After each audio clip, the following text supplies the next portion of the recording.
You know the feeling. The clock starts ticking in your head. 3 seconds, maybe 5 if you're lucky. And then it's just over. And right on cue, that immediate sinking feeling hits you. The apology is already forming on your lips. Look, this isn't just some awkward moment. For so many guys, it's this repeating failure that turns what should be an intimate moment into something you actually start to dread. The first time it happens, you can just brush it off, right? Nerves, you were tired, whatever. But then it happens again, and then again. And before you know it, a pattern starts to form. You actually start to change your behavior. Maybe you find yourself making excuses to avoid sex, all because you're trying to get a handle on something that feels totally, completely out of your control. So you're stuck with this question that just freezes you in your tracks. Is this just a phase, something a lot of guys deal with? Or is this a real chronic condition that actually needs a specialist? At what point do you stop Googling for miracle cures and just pick up the phone? Okay, so to get a real answer, we gotta get past all the locker room talk and the stuff you read on internet forums. We need to look at the actual clinical definition. So here's the thing. Premature ejaculation, or PE as doctors call it, isn't just about finishing too fast. It's a real medical condition, and it's defined by 3 very specific criteria all happening together. All right, so what are these 3 things? First, you've got the timing. We're talking ejaculation happens pretty consistently within about a minute of penetration. Second is the control aspect, or really the total lack of it.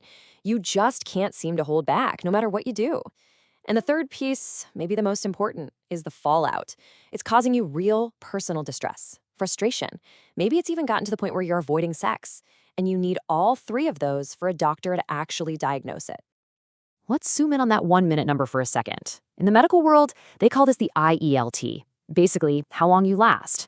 And yeah, it's a key piece of the diagnostic puzzle, but it is absolutely not the whole story. Because honestly, the real reason to see a doctor isn't about a stopwatch. It's about the distress it's causing you. If this lack of control is just eating away at your confidence, or it's creating real tension in your relationship, that's the signal. That's when this stops being just a personal hang-up and starts being a medical issue that needs attention. Okay, so here's a good rule of thumb.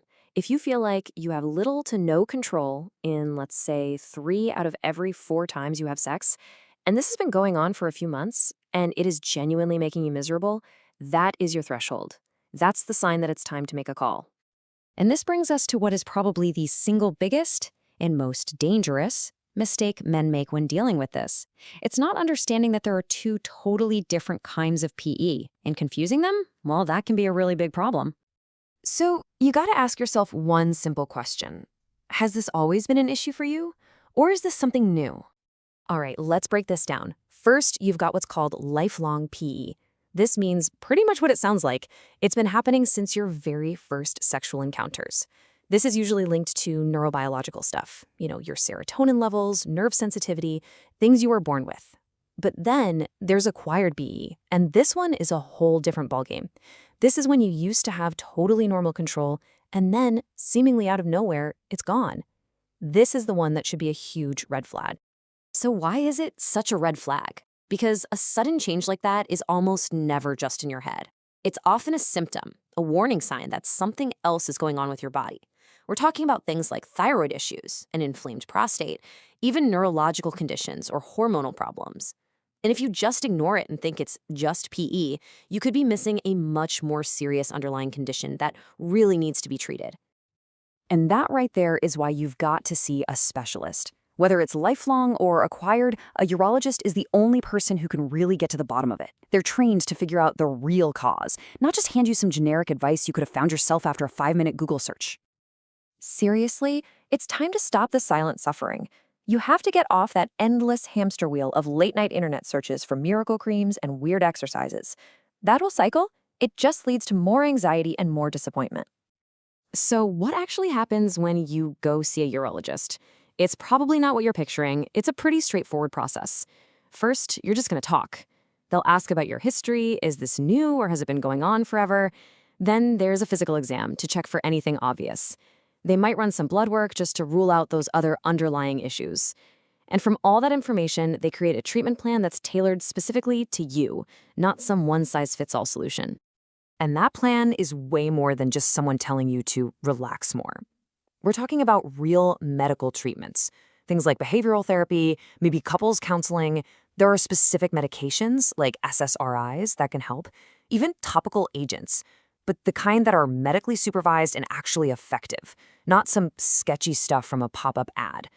The point is, there are real, legitimate options out there. Listen, if you take one thing away from this, let it be this. This is a medical condition. It is not a personal failing. It is not a reflection of your character or your manhood. It's a medical issue, plain and simple. So stop the search. Just schedule the consultation.